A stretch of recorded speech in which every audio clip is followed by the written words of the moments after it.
Working. All right. All right, Okay. everybody. Sorry, go ahead. All right, everybody. Welcome to KMS Brews special guest today. Very special. We have 6 people on today. Myself, Cameo, Blind Mike. We got Shank, Fight Club. Say hello, Shank. We How's it got going, guys? Medium Poppy, as always. Our full Farmstead boy. Inspector J behind a wall of beer. Delicious. Probably never heard of me, but that's okay. Oh, of course we have. You're the young man in the Discord, right? Then we have Kirk's desk coming back. Oh. And very special guest Ted Sellers, who is going to try some new beer tonight. We're very excited. I love how whenever I join a show as a special guest, they have to add "very" onto it. Like every single. Yes. Like, no, you literally checked the special box. So well, I was lobbying to get Blind Mike sneakers here instead of you, but they outvoted me. So Yeah. we got Ted Sellers. You chose wheels over sneakers. For sure. Nobody wants BMS around. All right, so what are you guys drinking tonight? What are we doing? Ted, maybe we should start with you. I know you have a few that you're possibly trying. Yep, you guys hooked it up for me last week, and Shank Fight Club came down and made the special delivery of 6 craft brews. So I am ironically stepping out of the comfort zone with these. So I saved 3 that I have never tried before, okay? And I'm going to guys pick what you want me to drink. So first, Jack's Abbey, a nice Copper Legend. It's an Idle Hands Craft Ales, the Essential Premium Lager. Mm-hmm. And then I got another Idle Hands Craft Ales Barrel Aged Rotor, and that one is an Imperial Stout, free honey. Ooh. So, consensus around the room. I mean, we probably want him to go for the Pilsner, but then I would say that Marzen style, the Jack's Abbey, is what first got me big into craft. Light caramel it's notes. very seasonally appropriate too. Absolutely. Yeah, they're usually one of the first breweries to come out with their Oktoberfest beer, and that's the Copper Legend is their Oktoberfest one. So and it's a great beer, great flavor with it, and still actually pretty nice and light. So I think you might like that one. That's the one I'm picking too. Any objections? All right, so we got Copper Legend as the winner. Yep. Yes, sir. Now, do you have proper glassware? Or are you just drinking out of this from the can? I'm gonna nice Stein mug. Oh, there you go. That is Perfect. proper. For an Oktoberfest beer, right? I brought the props. Should we be covering you up, Ted? Because I really don't want to ruin your Bush sponsorship if they see you drinking. Yeah. So, what do we do here? I'm gonna rate each beer on a scale of 1 to Bush Light. So I think we'll still be okay. Okay, perfect. Good. 1 to Bush Light. I love that.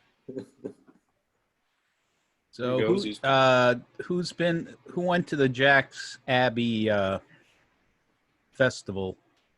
Who's on right now? No, I wasn't there. You mean like a beer festival or like the KMS? No, the I'm sorry, the vigil after the vigil. Yeah, I was there. Yeah. I was there, baby. Great time. I watched Cullinane get hammered, right? Like DEC said. Disavow. That was the image picture of him and Kirk too. Oh, it's so great.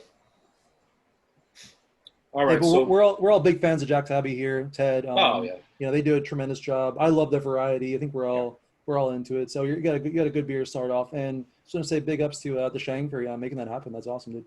Yeah. Yes. It gave me an excuse to get out of the house for a little bit and go get some beer. So it was very quick. We literally talked about it on the show. Like, get Ted some beer, get him into craft because he was always talking about Bush Light. Less than 24 hours later, Shank's at his house dropping it off.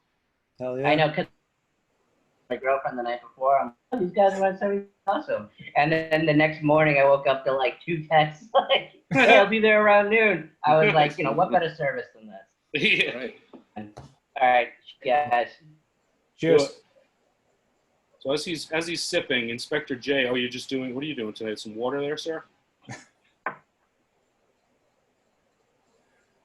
He's got, All right. he's muted, but he's got some Metamucil. That's what he's doing. Oh, Metamucil. He's You doing the fucking fiber. asshole. Jesus Christ. Shut the fuck up. The floor One is sip, not everybody knows the yours. rules. What do you think, Ted? What do you think? One sip, everybody knows the rules. So I'm gonna go with, on a scale of 1 to Bush Light, I'm gonna go with 7.5 Bush. 7.5 Bush. Wow, Yeah. I like Not that. bad. 7.5 Bush. That's a That is thick a bush. nice Oktoberfest. Yeah. And I heard they recently decided to it. Oh, they added more hops. Yes. Hops. Hops. So it's Inspector J. What was that? Was that water? What do you got? Coffee? Miralax with Whirlpool Santilli. Oh, What? that sounds That sounds like delicious. something a Callahan fan has. around this time. Kirk's desk, what are you drinking? Well, I thought we were supposed to drink something that was along the pills area, so I'm drinking a Paulander Munich lager. I actually didn't have any pills in the old refrigerator, so this isn't too bad. Cheap, it was like $7.99 for a 4-pack. Going well Nice. after my IPAs I had earlier tonight. I love that. What do you feel about that, Ted? $7.99 a 4-pack. You're like, fuck, man. I get like a 30 rack for $7.99 a Bush. I was about to say, the best part about Bush Light being your favorite beer, 17.9. Nice. Shank, The what are only you problem is you do need 12 to Yeah. do the job Sure. that like IPAs would do. So I'm going with Alexander. Mm. The pills from Schilling up in New Hampshire. Czech style pills, nice and light, really crisp. Like this is one of my favorite beers. I think Schilling does a fantastic job. They stick with a lot of the traditional German and Czech styles, so you can always get some nice lagers there. There we go. And Hill Farmstead comes Yeah, out. surprise. HF. What a surprise. Proper glassware. We got a Pilsner, Mary. We're in Oh, business. Probably one of the, Ted, honestly, the next time we get some Mary or more, that's a beer you need to try. I'd say that's one of the best Pilsners in the world. And what brewery is that? It's Greensboro, Vermont. It's called Hill Farmstead. It was named #1 in the United States, or maybe even the world. How many years? Bunch of years. Yeah, a bunch of years. Yeah, they're unbelievable.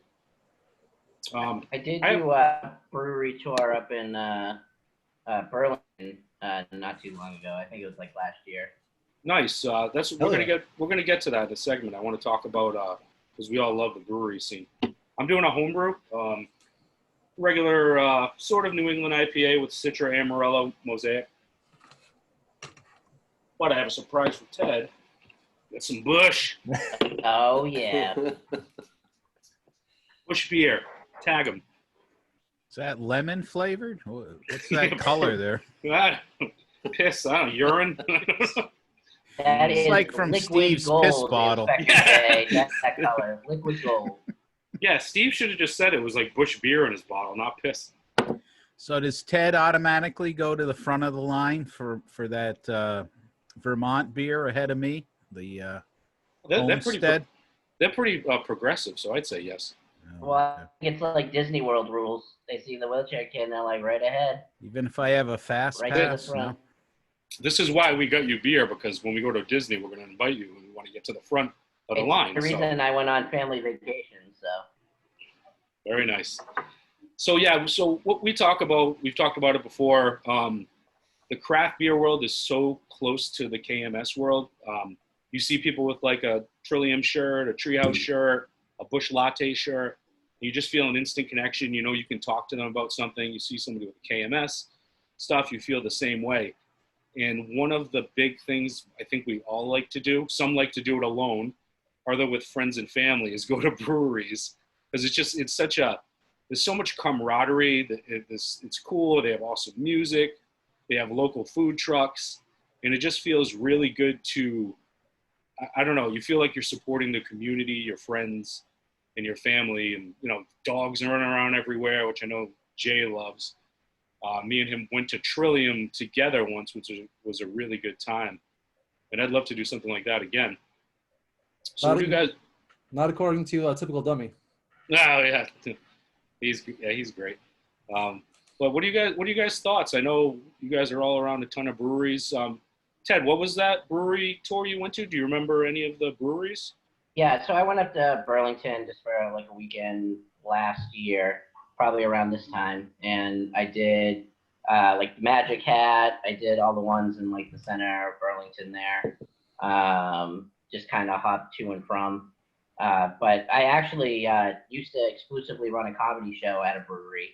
And I did 3 shows there that I booked and everything like that because we got really friendly with the owners. Because it was on my way home from work to the apartment that we used to live at. So every Friday night we would stop by and they would end up having us stay after the place closed down, and they would have us try out like the new beers that they were coming out with. So that place is called Crew Brew Brewery in Reno. And, they're really good people that run that, very welcoming place. And, it was really fun running comedy shows there because I could combine my 2 favorite things, drinking and, making people laugh. Oh, hell yeah. So. That's insane. That sounds great, man. I mean, I've been to a ton of breweries. Do you know if they had, how long ago was this you went to Burlington? Last October, or maybe it was 2 years ago now. Actually, it was 2 years ago. Did they have you go to Foam Brewing? Do you remember? Yes, I went to Foam. Ah, that's one of my favorite. They have a stage and everything. They do like jazz bands and a DJ and stuff. That's pretty cool, though. I've never seen comedy at a brewery. That'd be sick. I actually, when I was going to the bathroom at Foam, I accidentally broke a picture in the bathroom, and it fell and shattered in the stall. And I'll never forget the guy who was peeing at the urinal. And he didn't really say anything, but here's me just wheeling into a stall. He hears crash, and then there's just broken glass at his feet while he's pissing. And I'll give the guy credit. He just left like nothing was happening. But like for all he knew, I could have died in there. So he's kind of an asshole, I guess. That's hilarious. What about you guys? Anybody want to chime in? Can I ask Ted a quick question? No, I'm kidding. Inspector J. Who has more comedy material, you or that lazy fat fuck blind Mike? I mean, it's not really a fair fight because I have been doing stand-up, in theory, the last like 4 years. How come we've never heard of you though before the join the Minifan group? That I can't answer. But okay. The important thing is I'm here now, Inspector J. That's correct. That's good day. It's fucking gold. Do you really doubt though that I don't have material of like funny things? No, I didn't say that. I said who has more material. You're, with your brittle bone disease, you probably have plenty of material, like you just said, with dropping a glass, in a bathroom in Vermont. So, yeah, we all think this is crazy that Mike has no material. I mean, he's been on the show a year. He knows he needs to come up with material. So unfortunately for Mike, when coronavirus hit, he mentally was like, no comedy for a while because we're not going to do any live shows. I think Mike has just been mentally checked out since the day he was born. And unfortunately for him, even though Kirk is right that he was supposed to have his material ready for June, and which in theory means he should have it ready to go in July, when he was like, oh, the Wilbur's canceled, and now we're going to do a show on a screen in front of a bunch of cars, it's not really the setting for stand-up comedy, so he probably didn't prepare anything based on all those things. But again, if you're such a fan of being like stand-up comedians and wanting to do that, you got to have, every comedian needs just 5 minutes of just even just tell a funny story. Like the second night when he was on the show and he didn't have anything really planned again, he spent all day at Aquabog like throwing floats at attendants who are trying to clean up puke. I guarantee that story kills if he tells it. So I have a question for you, Ted. I love the podcast. I support them as well as I can. I love craft beer. I also loved I also love comedy. Sorry, I just got a weird message from Zoom. But I love comedy. So during this kind of coronavirus thing, how can I support the equivalent of stand-up? Are there like Zoom stand-up sessions that I can support, like up-and-coming comedians? Or how can we kind of be like, patrons of the community right now?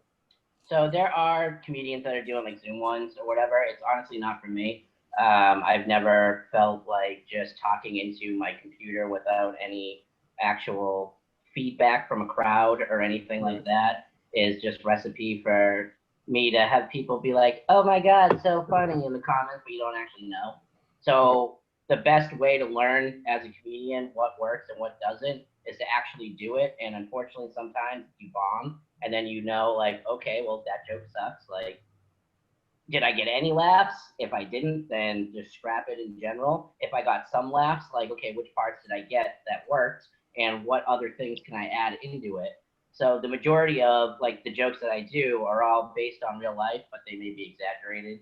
Or, I throw in like what would have made it even funnier.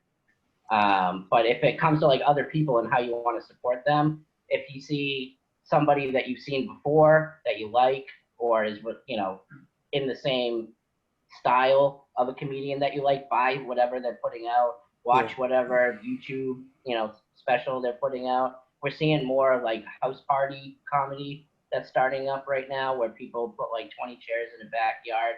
And that way people can kind of, similar to Sacco, watch, but, spread out a little bit.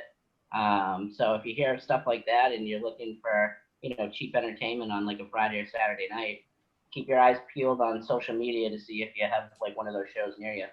CVM, I think you got to set something up with Ted. Get a little brews and stand up kind of event. I'm sure people would show up. I'm sure they would. Dude, people would absolutely show up to it. Oh yeah, Brews and comedy. I like it. I've seen a lot of people show up to paint your own glass night at breweries. Right. For something like comedy that could appeal to a pretty big audience, I think you can get a good crowd. Each time we did the brewery show, because like you just said, like people show up to like yoga at breweries, and it sounds like something that you would think like nobody would go to, but there's like 40 people that are there doing like an hour of yoga, and they get like a glass, a free glass of beer at the end of it. Oh yeah. So to me, it just seems so logical to be like, well, why don't we combine comedy into it? And then I, asked the guy who ran the place, like, have you ever thought about doing this? Yeah. And I told him, like, people will absolutely show up. And each time their capacity is 100 people, and we sold out 100 people each of the 3 times we did it. So, like, I would love to take that to other breweries also and see if, they want to do it, because it's something that there's no overhead really for them other than paying the people that are telling jokes. But they brew the beer themselves. They can sell beer throughout the show. And, it's really 2 hours of fun that people can have on like a weekend night. Hey, that's honestly a really good idea. I could definitely, I think all of us have enough connections, or at least people we talk to at breweries. I mean, there's a couple around me. I could definitely talk to them and just see how they're feeling, the next time I go there. So that'd be really cool. Yeah. Go ahead. Sorry. There are definitely many up in Maine that are having comedians and such. Oh. One of them, I actually went to one that was build your own wreath, Christmas wreath. So, and it was pretty big. A lot of people there, actually. It came out pretty well. Was it lit? Ted, did you say yoga and beer, or? Yeah, that's a thing that a lot of the breweries are doing. Those are really big events. Yeah, Trillium actually does that. Yeah, they'll do it on a Sunday morning. They'll do yoga at 10, and they'll be for an hour, and then they open up, and those people get a free beer and then first crack at anything that just dropped. You see like the saddest dudes though at those things, because it's like their one like pitch to their girlfriends and being like, like, come on, let's go to the brewery. They're doing yoga, and like for the entire hour leading up to his like one free beer, he's just sweating it out, just counting down the seconds till he gets that one, in the hopes that he can convince her to stay for a second one. No, you don't even tell her it's a brewery. You're just like, hey, I booked us for yoga on Sunday. Oh my God, I love you, babe. Yeah. But then like you pull into like this warehouse setting like most breweries are, and she's like, what's happening? The garage door opens. You'll get shot. Yeah. CBM is a big downward dog guy, I heard. So. Yes, it's my favorite. And the baby, whatever the hell that one's called. Baby. I don't know the moves. Fetus. So, Ted, how did Busch become your beer? So it started in college. So Like it 10 usually does. Yeah, I mean, so about we all 10 have. years ago now. Obviously, I tried all the other beers, Keystone, Coors, Bud Light, but there was a place that was a liquor store right by where I went to school that had Busch Light probably $1 cheaper than any other beer, and it was like $15.99 for a 30. Obviously, I'm a poor college kid, and I noticed that it's the one beer you can bring to any party, and you still have the same amount of beer left at the end of the night. And I'm not knocking Busch Light. I love the beer. I'm not joking when I say it's my favorite beer, but it is an added bonus that like you offer beers to people in the hopes that they say no, especially when you're in college, because you want to be a nice guy, but you're doing the mental math of like, all right, now I only have 6 beers left. Is it even worth drinking tonight? And so Busch Light solved that problem for me. And I don't know, I just feel like it's one of those beers you can drink all day. You mix in a water and like you don't get too sloppy or anything like that, and you just can ride the buzz the whole time. And I like the lighter beers if I'm gonna sit down and like actually like drink for an extended period of time.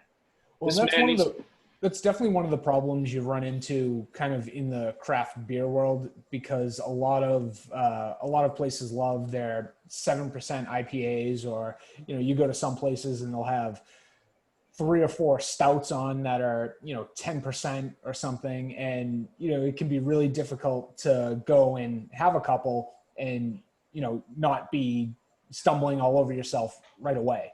So it is always nice to find one of those beers that is pretty low alcohol that you can kind of make a day out of drinking.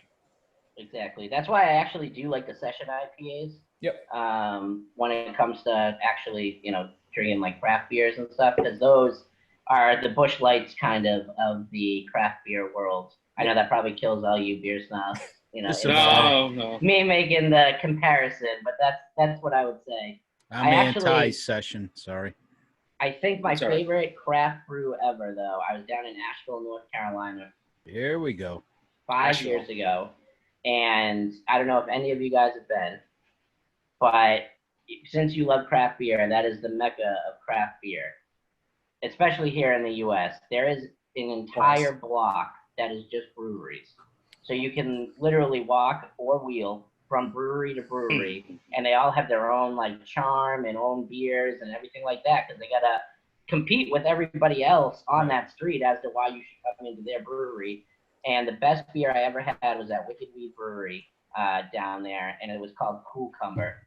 And it took me another like two years to find it up here. And I actually like got friendly with the guy who sold craft beer up here at his liquor store, and he ordered it for me. So I finally was able to, get it up here. That's awesome. Yeah. So Ted, my brother lives in Asheville, so I've been there several times. I've been to Wicked Weed. Did you make it to Green Man? I did make it to Green Man. Yeah. That one was one of my favorites. I also really liked Catawba, and they had a beer there called Farmer Ted's Cream Ale, and I bought the T-shirt. That's awesome. Wicked Weed's owned by Budweiser now. Yes. Correct. Yeah. Yes. So I have a question for you guys. Do you view that as them selling out? Yes. Okay. So like Wicked No, Weed is I say no. now. No. Well, so I don't blame places for doing it, because the craft beer industry can be so fickle, and especially like right now with coronavirus, there's going to be a lot of good places that just aren't going to be able to survive, whether they had to close down or now it's capacity limits. So a lot of these places don't last very long to begin with. So I don't really blame them if, Anheuser-Busch or InBev or whoever comes along and says, hey, we'll cut you a check. As a craft beer enthusiast, I'm not crazy about it, but I understand the business aspect of it, because there's not many chances to make some real money in craft beer unless you're a select few places. So I don't really blame them. Yeah, I mean, they pick it up for the distribution. So Yeah, exactly. Look at Goose Island. I mean, Goose Island was huge in Illinois. Now it's in every gas station because of Anheuser-Busch, which is fine. But I mean, I buy the 15 packs for like $13 every once in a while. It's just not the same beer. I've had the original Goose Island IPA, and that's what happens when they scale it and distribute it like that. Just they cut back a bit. So that's what I don't. And it sits as well, so you'd have no idea how long if it went through hot temperatures or if it was just sitting around for like a long time. Like some of the Bretta breweries, what they do is they'll make sure to date every single can so you know what the time frame is on it. Like, so the brewery that I like the most is up in Vermont. I'm happy to drive like 3.5 hours each way to go to a brewery. But, they go through every effort they possibly can to make sure that, okay, if my beer is on tap at restaurant X, I'm going to, ensure that they're keeping their tap lines clean. They're keeping their glassware, clean. They're not fucking around and presenting a product saying, okay, this is from brewery X. And someone's like, oh, this tastes like shit. And the brewery is like, actually, it shouldn't. You guys are probably just, not handling it well. So that happens a lot in bigger scale stuff. You might think that you're like, oh, I tried this. It didn't taste that good. But it might have just been handled poorly or been old or a number of other factors. So I think the problem with that right now, too, is that there's all these IPAs. And, man, there are so many IPAs that within a couple of weeks you can tell the huge difference. Years ago, like the like Belgian stuff. I'm a big Belgian fan, and those Belgian quadruples or triples, those can last for months and months and years sitting on the shelf. They don't lose a whole lot. So I mean, I think that's what's kind of changed too. Is like these IPAs. I mean, they lose it so fast. So you have to make sure you get the right ones and get to see the date on those. For sure. Yeah. Ted, what do you think about what about worst beer? Anything that can pop in your head? You went, or like something that's regularly produced, and you're just like, damn, this is disgusting. Honestly, I can't drink Coors Light. I cannot drink Coors Light. It is the one beer that I think it was because when I was between like 18 and 20, we had a friend in my group of friends who was older than us that had his own apartment and could buy beer. And he always bought just a bunch of Coors Light bottles. And he would like keep them. He only had so much space in his like studio apartment and would keep them unrefrigerated sometimes. And I think I just had too many, but he would then throw them in the fridge and think that was like fine. And I think I just had way too many skunked Coors Light bottles that now every time I taste it, it just brings me right back to that. And I just would drink like obviously too many of them playing like beer pong. And that's back before we put like the water in the cups. Yeah. I'm sounding like Inspector J right now where I'm like, back in my day, we played with beer in the cups, but that's really what it was. And hey, shut the fuck up! Just because you're in a wheelchair doesn't mean you can insult me. Hey, typical Discord guy, I guess. Yeah. Whoa. Ew. Hey, Ted, have you ever had us? Sorry, Ted. So, have you been? Where did you go to college? Question one. I went to Quinnipiac University in Connecticut. And question two, have you always been in a wheelchair, if you don't mind? No, I actually, when I was born, the wheelchair didn't come out right away. But you know what the fuck I mean. Soon after, it was there. Jay, a little insensitive. Soon after, it was there, though. I have no filter. Sorry, dudes. So, Ted, have you you're talking about kind of the worst beer. Have you ever had any sour beer? Yes. So I hated sour beer the first couple times I had it. I was not a fan, but anytime we go to a brewery, that's my girlfriend's favorite type of beer. Mm-hmm. So she always makes me try a sip. Can we see her right now? She'll like always make me try whatever she has, even if she knows I don't like it. And obviously I will. So it ended up growing on me a little more. I can have maybe like, a smaller pour of, but in my opinion, there's so many more styles of beer at a craft brewery that I would choose over that I would never order my own. But I'll finish hers if she doesn't want anymore. I think we could find a sour you would like. There's Berliner Weiss, these fruited beers they're coming out with. They're unbelievable. Yeah. But usually if you're going to try a sour, usually I stick with anything that's considered like a fruited sour because usually those aren't as tart. A lot of places will add a little bit of lactose in it to kind of cut down on the acidity a little bit. So it makes it a little bit more palatable. Those suck. Oh, the lactose. It makes it a little bit easier to get into some sour beers like that. One of the breweries that I went to down in Asheville was the Punkatorium, which is also Wicked Weed. Yes. And Wicked Weed, yeah, they only do sours. I know you guys don't know. I mean, you guys know of that, but for anybody watching that doesn't. Yeah, well, I was saying, I know you're pretty close. There's a brewery in Easton called Shoveltown. Yeah, I love Shoveltown. I've done comedy there too. Yeah. Oh, very cool. Because we were thinking of possibly, we've been talking about it. Like we have a little Twitter thread and just in Discord about possibly doing a meetup. And I think that would be a pretty cool place for everybody to meet. Besides like a Trillium Can. It's yeah, let me know when you're going. Yeah, because I mean, for me, it's like 40 minutes. I'm gonna guess it's about that for everybody or less. Yeah, so, it's less for me. So just let me know, and if I'm not working, I'll. Yeah, we'll just hang outside, have a couple of beers, try to go on a day. I think they have their own food. We can try to go a day. They do. They actually have. They have good food. Maybe we can get Mamma Mia's pizza to deliver. So. With the warthog to bring it down. Yeah, that sounds good. Yeah, that'll really spice up the fun. Hey, CBM, can we get Ted on the next one? Because we're, the clock is running. He's going to try another one or not? I don't know. You're going to pop another one, Ted, or what are you going to do? Well, I do have this tasty little fella right here. Oh, disavow. All right. How about this? I won't be able to finish it while we're still on since we're running. Yeah, no, you don't have to finish it. We just want you to taste it. Of the, there you go. Yeah. Yeah, that one's nice and light. That'll go down easy. Can I ask you a question? Can I ask a question, Ted? So the way that I first found out about you was through the 5K.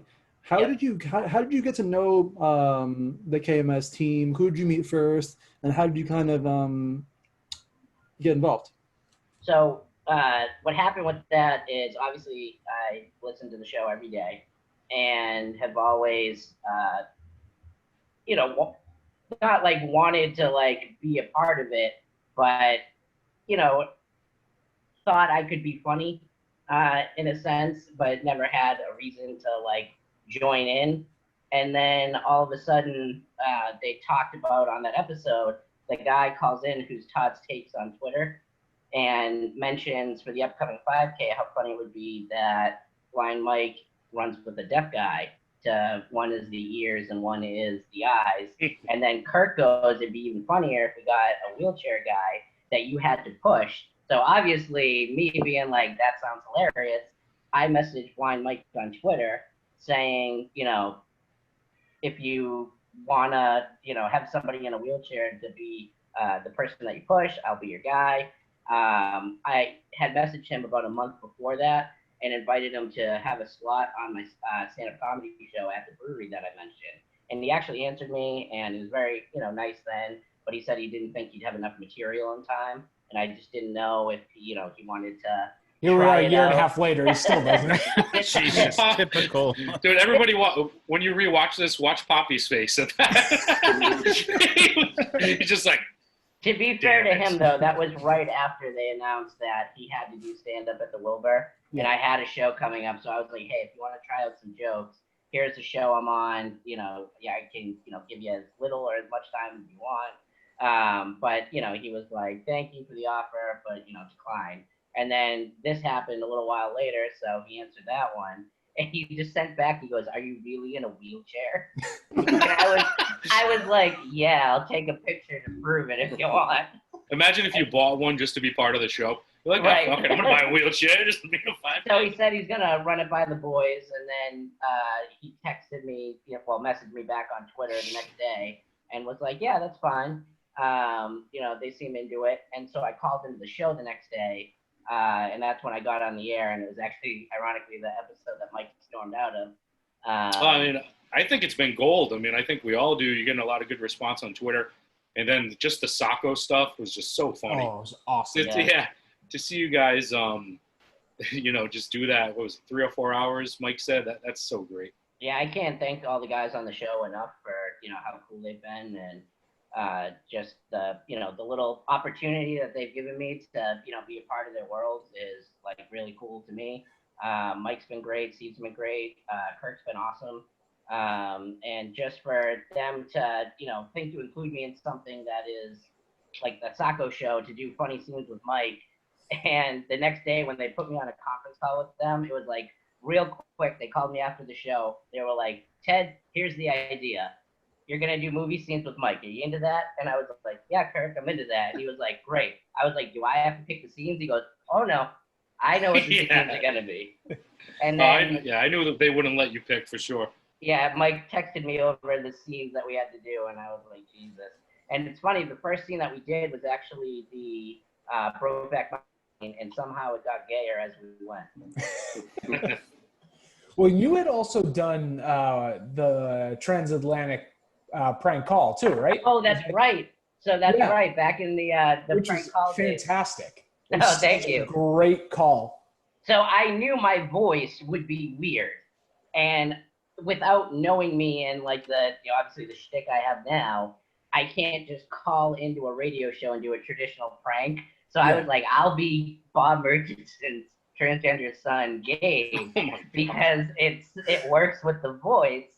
And I worked in the transatlantic flight, and it made my day when I heard it actually get played. And then Kirk goes, wait. He took a transatlantic flight from Massachusetts to Nebraska. And everybody's, yeah, that's right. All right, boys, we are coming so dangerously close to time. It's been an awesome, it just flies by. Thank you all so much. I mean, I know most of you have been on before, but Ted, thank you so much for coming. Poppy, Shank, Kirk's Desk always, Inspector J, and Cameo Blind Mike. We are signing off for this week's KMS Brews. We've recorded some and they never came on, so this one is going up, right? Let's do it. Allegedly, yes. Allegedly. So, hopefully you guys like the show and we'll see you in the future. Cheers. Cheers. Cheers. There was no pun there too with Mike's cheers. All right, guys. All right, This guys. is a lot of fun. Ted, great to have you on. Yeah, thanks for having me, guys. That was a lot of fun. Oh yeah, seriously. Yeah, thank you. Thanks Oh, again. That stand up Imperial line had me fucking cracking up, dude. That's good. And we need when Mike does stand up, if he does that practice, you need to low key DM us. I gotta see. I gotta be in the back. I gotta be in the back. Don't worry. Now that I know you guys are, be, now that I know you guys are around the event. area, I will let you know. Yeah, that's sick. All right, I'll guys. All right, boys. Thanks a lot, man. Later. Take care.